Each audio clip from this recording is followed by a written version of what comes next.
Statistikaya inansaq, bu gün Azərbaycan əhalisinin 7-dən 77-yə qədər olan 60%-dən çoxu sosial şəbəkə istifadəçisidir. Həmçinin bunun paralelində müəyyən mənada informasiya təhlükəsizliyi gündəmə gəlir. Bizim paylaşdığımız hər bir rəsm, hər bir məlumat özü ilə müəyyən təhlükələr gətirə bilər. Bunun fərqində ola da bilərik, olmaya da bilərik. Məhz bu istiqamətdə mövzunu şərh etmək üçün bizim qonağımız var. Qonağımız Azərbaycan Milli Elmlər Akademiyasının Rəqəmsal İnkişaf və Süni İntellektin Fəlsəfi Problemləri şöbəsinin müdiri Məhəmməd Cəbralovdur. Hörmətli tamaşaçılar, Milli Fikir və İnkişaf İctimai Birliyinin sosial şəbəkələrdə informasiya təhlükəsizliyi mövzusu ətrafında danışacağıq. Hər vaxtınız xeyirli olsun. Məhəmməd müəllim, xoş gəlmisiniz. Xoş gördük, seyircilərə salamlayıram. Mövzu artıq məlumdur. Biz daha çox informasiya təhlükəsizliyinin sosial şəbəkə segmentində qorunması istiqamətində danışacağıq.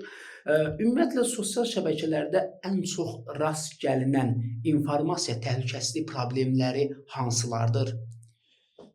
Təşəkkür edirəm suala görə. Gəlin ilk öncə informasiya nədir və niyə informasiya təhlükəsizliyi deyirik? Bu anlayışa bir aydınlıq gətirək. İndi biz rəqəmsal dövrə, rəqəmsal çağa qədəm qoymuşuq.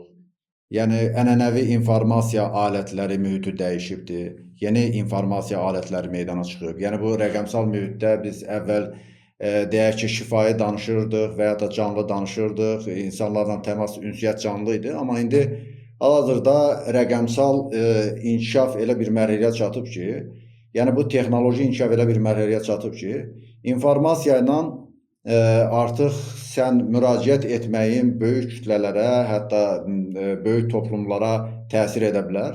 Bu mənada informasiya təhlükəsizliyi məsələsi aktuallıq qazanır. İnformasiya təhlükəsizliyi məsələsi kifayət qədər, yəni informasiya təhlükəlidirmi, onun təhlükəsizliyi məsələsi çıxır ortaya. Bu məsələlərdə biz məsələyə aydınlıq gətirsək, bu saat informasiyadan dünyada qiymətli heç nə yoxdur. Heç bir resurs informasiya qədər qiymətli, deyək ki, bahalı deyil, qiyməti o qədər bahalı deyil. Çünki bir dövlətin sirrini, onun deyək ki, informasiya məkanına daxil olmaqla, onun suverenliyini, onun deyək ki, bütün siyasi sistemini çökdürmək mümkündür. Mən örnəklər verə bilərəm. Əgər yadınızdadsa, 2000-ci illərin əvvəllərində Ərəb Baharı deyilən bir deyək ki, anlayış çıxmışdı ortaya. Yəni, bu Ərəb Baharı nə idi? Hansı ki, bu modernləşməyə, ondan sonra yeni texnoloji mühitə açıq olmayan ərəb cəmiyyətlərində birdən-birə sosial şəbəkələr deməli, meydana çıxanda, sosial şəbəkələrlə ərəb cəmiyyətlərində müraciət olundu və ərəb cəmiyyətlərində demək olar ki, o narıncı inqilabların həyata keçirilməsi, eyni zamanda manipulyativ proseslərin həyata keçirilməsi onu göstərdi ki, yəni dövlətlər informasiya təhlükəsizliyini məsələsini həll edə bilməyəndə, informasiya təhlükəsizliyinin qarantiya ala bilməyəndə, bu ciddi bir, belə deyək də, həm dövlətin suverenliyinə təhdid yaradır, eyni zamanda cəmiyyətdə ajiyotaj yaradır, problemlər yaradır. Və bu günləri necə ki, sosial şəbəkələrdə hansı ki, fake informasiyalar müəyyən mənada cəmiyyətin müxtəlif segmentlərində təsir və təzyiq alətinə çevrilib. Eləcə də, yəni, bu günləri təkcə sosial şəbəkələrdə deyil, hətta müxtəlif, deyək ki, sosial platformalarda, müxtəlif, deyək ki, sosial mühitdən kənar həm də siyasi sistemlərin, dövlətin suverenliyini təmin edən siyasi sistemlərin köçürülməsində, yəni informasiya alətlərinin yeniləşməsi müəyyən təzyiqlər yaradır. Adi bir xatırlama etmək istəyirəm. Məsələn, Rusiya-Ukrayna müharibəsi kontekstində bu məsələyə baxsaq, bu nə qədər informasiya təhlükəsizliyidir, əhəmiyyətlidir məsələsinə baxsaq, Rusiya-Ukrayna müharibəsi kontekstində Rusiyanın informasiya təhlükəsizliyini həyata keçirilən Elon Musk'ın Starlink şirkəti, hansı ki, peyk idarə etmə sistemidir bu informasiyanın ötürülməsində. Elon Musk hakimiyyətə gələndə və o elan etdi ki, Ukraynada Starlink'i bağlayacaq. Bu, Ukraynada bir gün içərisində, nəinki Ukraynada, eyni zamanda Ukraynaya tərəfdar ölkələr, hansı ki, Avropa Birliyində Ukraynanı dəstəkləyən ölkələrdə böyük bir həyəcan yaratdı və böyük bir narahatçılıq yaratdı. Çünki o Starlink informasiya məkanının, mühitinin deyək ki, Ukraynanın üzərinə qapanılması o deməkdir ki, Ukrayna bütövlükdə Rusiyaya təslim olunması deməkdir. Yəni bu Ukraynanın daxilində də kifayət qədər narahatçılıq yaratdı, ajitaj yaratdı. Eyni zamanda Ukraynanın rəhbərliyində və ona tərəfdaş olan ölkələrdə. Bu o deməkdir ki, yəni informasiya təhlükəsizliyi dövlətlər tərəfindən təmin olunmayanda ciddi bir, necə deyirlər, təhlükəli problemlər çıxır və bu təhlükəli problemlərin aradan qaldırılması kifayət qədər problemlər yaradır. Yəni təhlükəsizlik, informasiya təhlükəsizliyi məsələsi elə bir anlayışdır və o qədər aktuallıq qazanır ki, indiki müasir dövrdə. Yəni dövlətlər bu informasiya təhlükəsizliyinin təmini məsələsində kifayət qədər güclü, deyək ki, strateji bir plana sahib olmalıdır, strateji bir siyasət yürüdülməlidir. Burada obyektiv, subyektiv səbəblər var. Məsələn, dövlətlər nə qədər informasiya təhlükəsizliyini təmin etməyə çalışsalar da, amma bu informasiya məkanının, qlobal transformasiya proseslərində informasiya məkanının birdəfəlik belə deyək də o təhlükələrdən qorunması mümkün deyil. Çünki burada o kiber təhlükəsizlik məsələsi çıxır ortaya, kiber cinayətkarlıq, yəni dövlətin hardasa elektron mühitinə müdaxilələr böyük problemlər yaradır. İkincisi, yəni bu informasiya resursları mərkəzləşmiş dövlətlərin əlində müəyyən bir təsir alətinə çevrilib. Yəni bu qeyri-bərabər bölünmə, informasiyanın qeyri-bərabər bölünməsi anlayışını ortaya çıxarır. Eyni zamanda asimetrik informasiya problemlərini ortaya çıxarır. Yəni asimetrik informasiya nə deməkdir? Yəni informasiya mühitinin qeyri-bərabər bölüşdürülməsi. Bu hansı ki informasiya əlçatanlıq, qlobal deyək ki proseslərdə informasiya mühitinin sağlamlaşması və ədalətli informasiya bölgüsü məsələlərini ortaya çıxarır. Bu xüsusilə qlobal biz miqyasda müqayisə eləsək, qlobal cənubla qlobal şimal arasında bu informasiya asimetriyası daha aktual görsənir. Çünki qlobal cənub informasiya texnologiyaları məsələsində müəyyən problemlərlə qarşılaşır. Yəni bu informasiya texnologiyalarının deyək ki, qlobal cənubda kasıb ölkələr tərəfindən tamamilə deyək ki, dövlət əhəmiyyətli o segmentlərin, texnologiyaların təmin olunması problemi var. Çünki əlçatan deyil onlar üçün. Bəzi informasiya texnologiyaları kifayət qədər qiymətlidir və bu kasıb dövlətə bunu almaq imkanı yoxdur. İkincisi, informasiya deyək ki, o məkanının hardasa mərkəzi serverlərdə o güclü geosiyasi mərkəzlər tərəfindən idarə olunması və həm də informasiyanın həmin filtrlərdən keçərək onların nəzarətində olması gələcəkdə onların əlinə belə imkanlar verir ki, o digər kasıb dövlətləri və informasiya təhlükəsizliyində əziyyət çəkən dövlətlərin manipulyasiya etsinlər, onun cəmiyyətində müəyyən mənada müxtəlif o sosial şəbəkələr vasitəsilə, eyni zamanda digər informasiya resursları vasitəsilə həmin dövlətləri elə ki, təhdid altında saxlamaq imkanları, deyək ki, o güclü texnoloji mərkəzlər və eyni zamanda informasiya mərkəzləri tərəfindən idarə olunan səviyyədə bax bu, deyək ki, o zəif dövlətlərə təsir imkanları bu günləri ən aktual məsələlərdən biridir. Ümumiyyətlə, Məhəmməd müəllim, siz həm də süni intellektin fəlsəfi problemlərlə məşğulsunuz. Burada bir sual yaranır.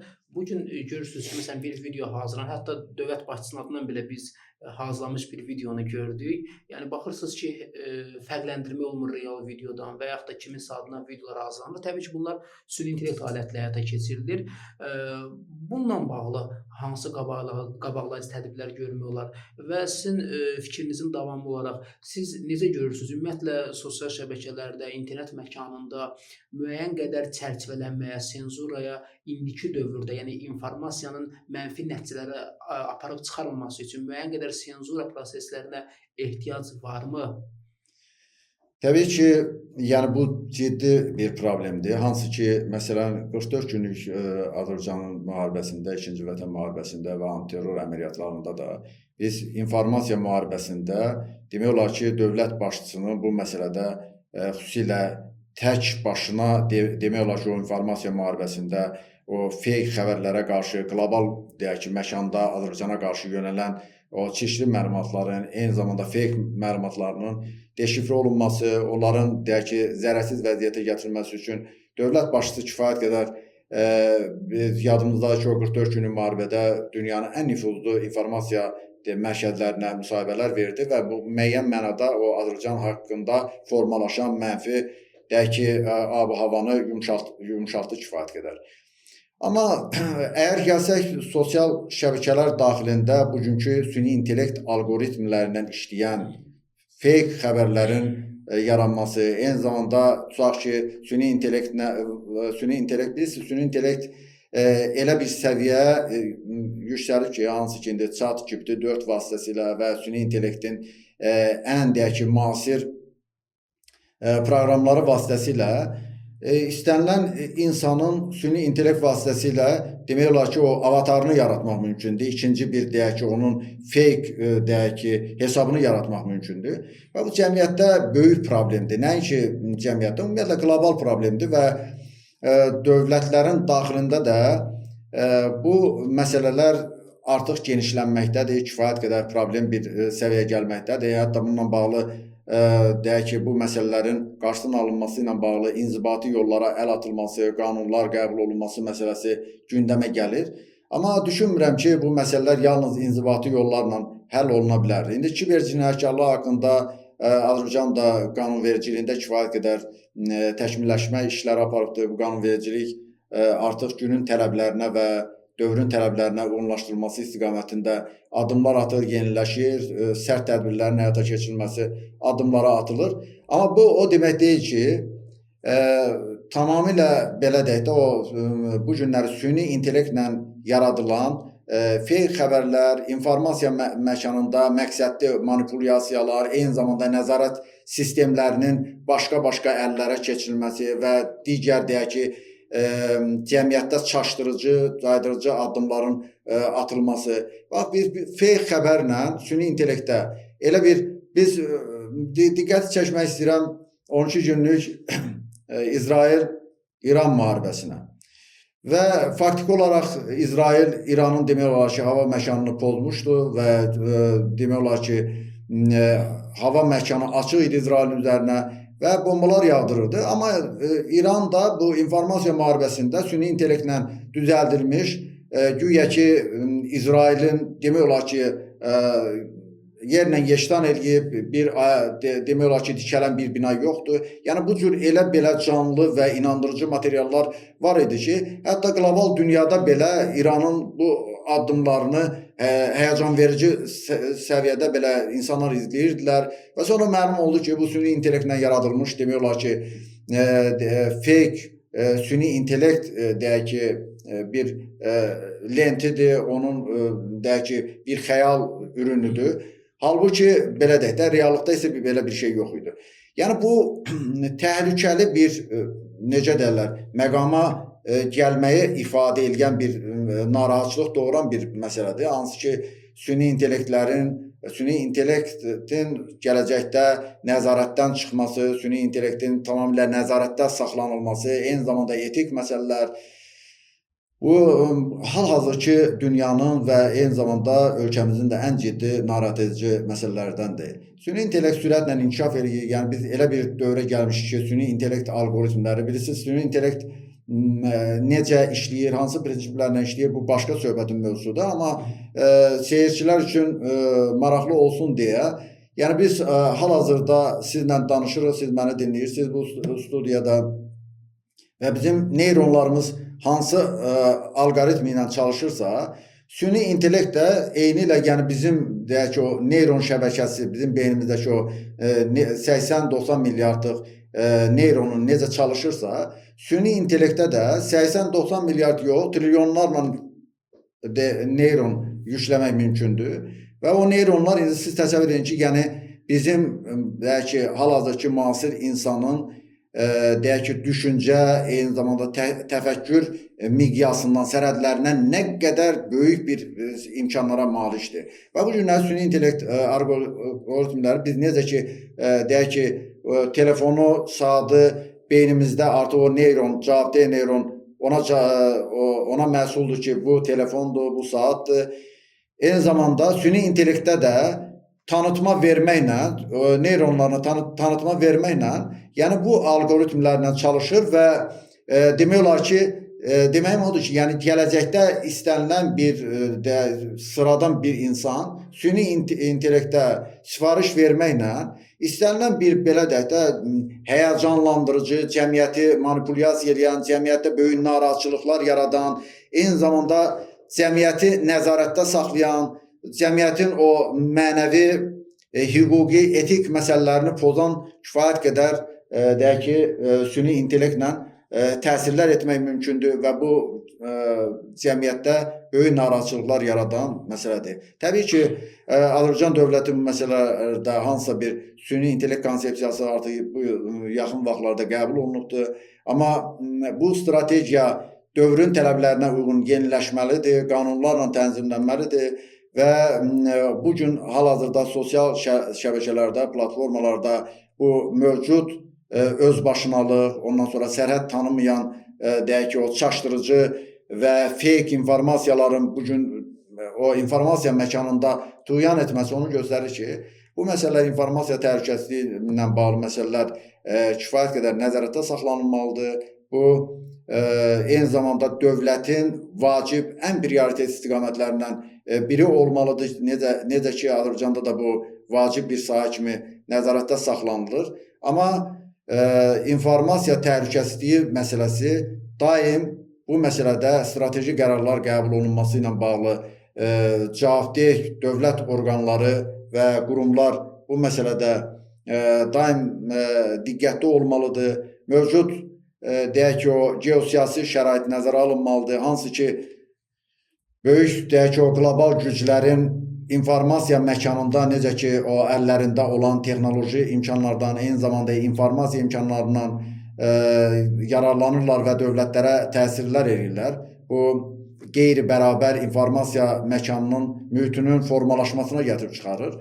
Və bunlar düşünürəm ki, yəni bu günləri ən ciddi problemlər olaraq informasiya təhlükəsizliyi məsələsində günümüzün ən aktual məsələsi kimi bu günləri var, mövcuddur və bunlar nəzərə alınmalıdır. Məhəmməd müəllim, ümumiyyətlə sosial şəbəkə yaradıcıları dəfələrlə bəyan edir ki, bəs onların şəxsi məlumatları, şifrələri üçüncü şəxslərə ötürülmür. Ümumiyyətlə kiber cinayətkarlığın geniş yayılmış fonunda söhbət ümumi dünya üzrə gedir. Yəni dünyada bu qədər geniş yayılmış fonunda siz necə düşünürsünüz şifrələrin qorunması və belə deyək, iki mərhələli identifikasiya, yəni bu proseslər nə dərəcədə effektivdir? Bilirsiniz, bax, bu günləri doğrudan da böyük qlobal bir problemdir. Yəni, bilirik ki, hansı ki, bu günlər bizim, deyək ki, bir-birimizlə anlaşmamız, deyək ki, ya Facebook üzərindən, ya Instagram, ya hansısa bir sosial platforma üzərindən və yaxud da laptop ki, e-mail üzərindən və yaxud da, deyək ki, sosial hesablarımızın hər hansı birindən bir-birimizdən yazışırıq. Bu yazışmanın məxfiliyi nə dərəcədə qorunur? Bu günləri çox ciddi bir sualdır. Mən düşünürəm ki, yəni bu proseslər onu göstərir ki, bu hansı ki transmilli korporasiyalar, informasiya deyək ki, mərkəzləri hansı ki var. Bayaqları mən Elon Musk'dan elə belə danışmadım. Hansı ki siz təsəvvür edin ki, bir deyək ki şirkət rəhbəri, hansı ki deyək ki Starlink şirkətinin rəhbəri Elon Musk bir adı iş adamıdır. Amma bir dövlətin informasiya təhlükəsizliyinin aslı eləyəcək qədər gücə malikdir. İndi o Starlink'in rəhbəri Elon Musk'dır və o hansı ki onun mərkəzi serverləri Amerikada yerləşir, hansı ki bu patch sistemidir və o deyək ki Ukrayna üzərindən yazışmalar, Ukraynanın dövlət sirri, dövlət təhlükəsizlik məsələsi hamısı deyək ki o şirkətin rəhbərinin əlindədir. Yəni o istənilən vaxtı təbii ki bu müəyyən deyək ki beynəlxalq konvensiyalarla qorunur, hansı ki, deyək ki, bu etik bunun etik məsələləri var, eyni zamanda hüquqi aspektləri var. Amma nə bu hüquqi aspekt, nə bu etik aspekt ona əsas vermir ki, yəni bu günləri bizim informasiya, deyək ki, təhlükəsizliyimiz, informasiya məxfiliyimiz qorunur. Çünki sənin hesablarından hansı ki yazışmaların, eləcə də dövlət yazışmaları, dövlətin necə ki, yəni dövlət də fərdlərin, deyək ki, ümumi cəmindən ibarətdir də, yəni dövlət. Dövlətin də bax bu cür belə deyək də öz suverenliyini qorumaq və informasiya təhlükəsizliyini qorumaq məsələsində, yəni hansı ki o deyək ki mərkəzi serverlərin informasiya deyək ki o mühitində mərkəzi serverlər hansı ölkələrin əlindədirsə və o ölkələrin də deyək ki bir üstünlüyü var. Hansı ki sənin informasiya məxfiliyinə müdaxilə etmək, informasiya məkanında o yazışmaları, o dövlət sirlərini, eyni zamanda fərdi deyək ki, sirlərin qorunmasında müəyyən bax bu cür problemlər var. Ona görə Çin bu məsələdə çalışdı ki, özünün deyək ki, müəyyən o informasiya mühitinin qorunması məsələsində Çin ciddi strateji addımlar attı. Çin dünyada Amerikadan sonra ikinci dövlətdir ki, özünün informasiya təhlükəsizlik təminatını tam 100% əldə edə bilməsə də, amma o 100%-ə yaxınlaşma iqtidarında iş görür. Davamlı işlər görür. İnformasiya mühitinin eyni zamanda o informasiya mərkəzi informasiyanın paylanması istiqamətində o mərkəzi serverlərin Çinin özündə olması, öz əlində olması, təbii ki, bu Çinin bir Çin dövlətinin bir strateji qərarıdır və təhlükəsizlik məsələsində çox ciddi addımlar atır Çin.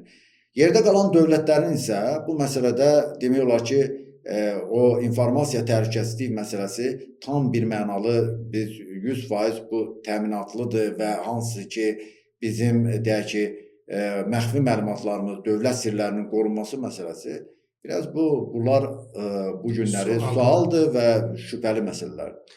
Məhəmməd müəllim, verilişimizin sonuna yaxınlaşırıq və mən son olaraq istərdim ki, maraqlı bir sualımıza da cavab verəsiniz. Düzdür, Azərbaycanda informasiya təhlükəsizliyi məsələsi olduqca ciddi bir məsələ kimi qəbul olunur və bu baxımdan dövlət xeyli addımlar atıb. Ümumiyyətlə siz necə düşünürsünüz? İnformasiya təhlükəsizliyini gücləndirmək üçün daha hansı addımlar atılmalıdır və yaxud bu proses olmalıdır, olsa daha yaxşı olardı. İstərəm bu məsələlərlə yekunlaşdırardıq. Təbii bu da ciddi bir sualdır. Yəni özü də asan sual deyil, dərin sualdır. Yəni ki, dövlət informasiya təhlükəsizliyinin təminatında nə etməlidir sualına gələndə biz bayaqdan bu təhlükəsizliyini deyək ki, nə qədər çətin şərtlər altında formalaşdığını, eyni zamanda bəzən bu təhlükəsizliyin təmin olunması məsələsində dövlətlərin nə qədər çətinliklə qarşılaşdığı məsələsi var. Deyim niyə? Məsələn, çünki bir dövlət öz təhlükəsizliyini, informasiya təhlükəsizliyini təmin etmək üçün təbii ki, bu müəyyən bu alqoritmlərə, eyni zamanda o mərkəzi serverlərə, o informasiya mühitini özü paylaşmalıdır və özündə olmalıdır bu.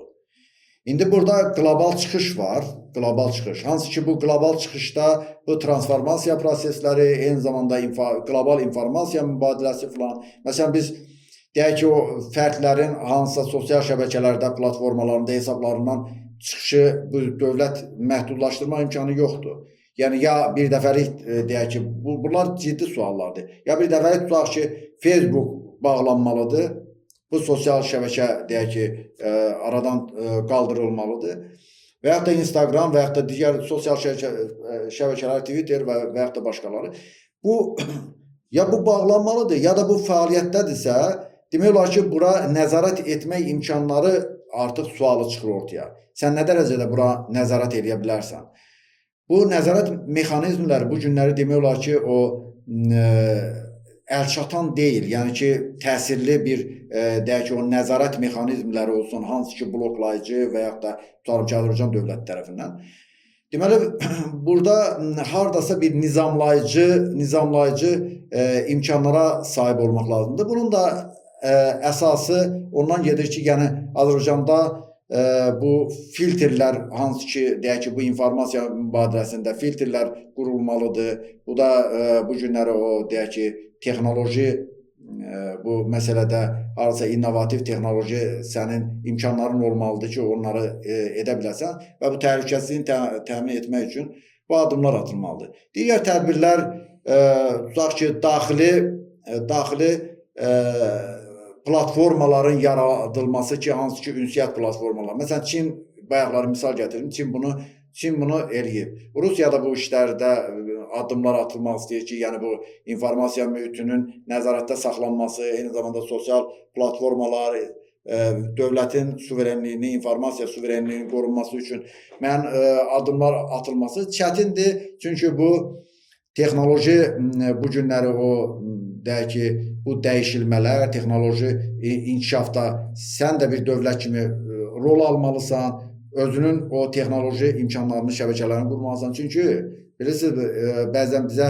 elə gəlir ki, hər bir dövlət özünün o innovativ texnologiyalarını digər dövlətlərlə paylaşırlar. Bu belə deyil. Yəni, hansı dövlətin özünün, deyək ki, o strateji planda, özünün, deyək ki, o innovasiya sahəsində üstünlükləri var ki, ona üstünlüklər gətirir. O üstünlük gətirən, deyək ki, texnologiyaların paylaşılmasını və yaxud da satılmasını dövlətlər başqa dövlətlərə vermir.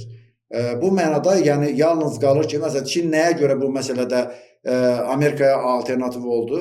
Çünki Çin də yüksək texnologiyalar sahəsində böyük bir inkişaf yolu keçdi. Bir, necə deyirlər, inqilabı bir proses Çində keçdiyini görürük, şahid olduq. Yəni, bu məsələlər biraz çətindir, amma hər halda bunun müəyyən nəzarətdə saxlanılması və deyək ki, o dövlətin informasiya suverenliyini təmin etmək üçün müəyyən addımların atılması düşünürəm ki, zəruridir. Bu, hələ ki, inzibati yollarla bu təsirli, deyək ki, alətlər mövcuddur. Düşünürəm ki, bu innovativ və texnoloji aspektdə də Azərbaycan müəyyən addımlarını atacaq. Məsələn, biz bir məsələn də deyim, bundan yekunlaşdırıram.